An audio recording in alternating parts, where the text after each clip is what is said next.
Hi. So in previous video, we actually did a few problems on array. So we learned how to take input in array and print it, and we also did a problem. I hope you guys have done the problems that were there after the end of the video. So now that we have done a few problems on array, I think it's time that we can dive deeper into details that how an array is actually stored into memory. So I think we can go into that. So before actually I move to how an array is stored, we should first understand about the data types in Java. So let's understand about the data types in Java. We are talking about data types. So data types in Java are basically divided into two categories. One is primitives and other is non-primitives. So primitive data types are the simple data types that we have seen. For example, int, char, double, boolean, float, byte, short, etc. They all are primitive data types. And under the category of non-primitives, we have arrays. So arrays are non-primitive data types.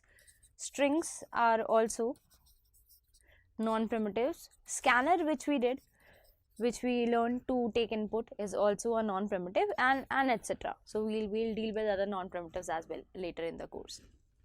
So these are basically two types of data types that we have, primitives and non-primitives. So first, I think let's focus on primitives. Let's understand how a primitive is actually stored. So when I talk about a primitive, let's say I create a variable int I is equal to 10. So what actually happens is I get a storage of 4 bytes because I plan to store an int, and I name that storage I is the name of that storage, and 10 is the value inside that storage, right? So this is what happens in case of a primitive, and almost similar stuff happens for a char, for a boolean, for a double, whatever non-primitive, whatever primitive that we plan to create. So this is the case of primitives. Now let's understand how actually non-primitive is stored. So let's understand in case of arrays. So to create an array, I actually have to write something like this. What this statement will do is create an array.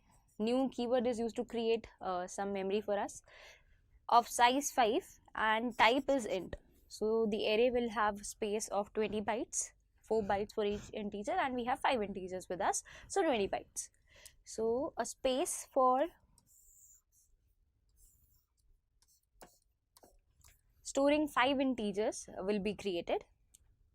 Now जब हम primitive की बात कर रहे थे, int i is equal to 10 कर रहे थे, तो i was actually the name of the memory location, right? वो बाइट मेमोरी लोकेशन का नाम था i, जिसके थ्रू हम एक्सेस कर पा रहे थे. बट एरे के केस में वैसा नहीं है. इनफैक्ट नॉन प्रिमिटिव्स के केस में वैसा नहीं है. नॉन प्रिमिटिव्स के केस में this ARR is actually not the name of memory location. So ये एरे किसी चंक ऑफ मेमोरी में एलोकेट हुआ होगा. लेट्स से जो एड्रेस है एरे का जिस पे वो एलोकेट हुआ है वो 250 है. So what ARR is? ARR is actually called that ARR is reference of the array. The keyword that we use is reference. So we say कि ARR array का reference है. इसका क्या मतलब है? इसका ये मतलब है ARR is a variable which has the knowledge कि ये array memory में stored कहाँ है. So array memory में 250 index 250 location पे stored है. तो ARR के अंदर 250 है, विच मीन्स कि ये जो एरे जिसकी हम बात करें 250 लोकेशन में स्टोर्ड है, एंड ARR के अंदर वो एड्रेस पड़ा हुआ है. सो इसीलिए हम बोलते हैं कि ARR रेफरेंस है. ARR डायरेक्टली एरे का नाम नहीं है, बट ARR रेफरेंस है. तो इसका मतलब क्या था? अभी तक हम लिखते आ रहे थे ARR 0. सो जब हम ARR 0 लिख रहे थे, सो दैट मीन्स ARR के पास जिस भी मेमोरी का रेफरेंस है उस एरे का 0th इंडेक्स एक्सेस कर रहे थे. सिमिलरली जब ARR 1 लिख रहे थे, तो ARR के पास जिस भी मेमोरी का एड्रेस है, जिस भी एरे का एड्रेस है, उस एरे का फर्स्ट इंडेक्स. सो इस तरह से हम एक्सेस कर पा रहे थे. Just to prove this point, let's do one thing. यहाँ पे आते हैं और जो हमने कोड करा हुआ है सो ये this is the code which we did in last video. इसकी ज़रूरत नहीं है अभी. एक काम करते हैं, कमेंट कर देते हैं. हम यहाँ पर आके बस इतना काम करते हैं कि ये फिगर आउट करते हैं ARR के अंदर जो वैल्यू है वो वैल्यू है क्या. हमने लॉजिक डिस्कस करा तो ये बोला कि ARR रेफरेंस है. तो ARR रेफरेंस है इसका मतलब उसके अंदर एड्रेस है उस मेमोरी लोकेशन का जहाँ पे एरे बना था. तो प्रिंट भी करा के देखते हैं फिर क्या प्रिंट होता है. सो जब प्रिंट कराते हैं ARR को, एंड लेट्स रन इट.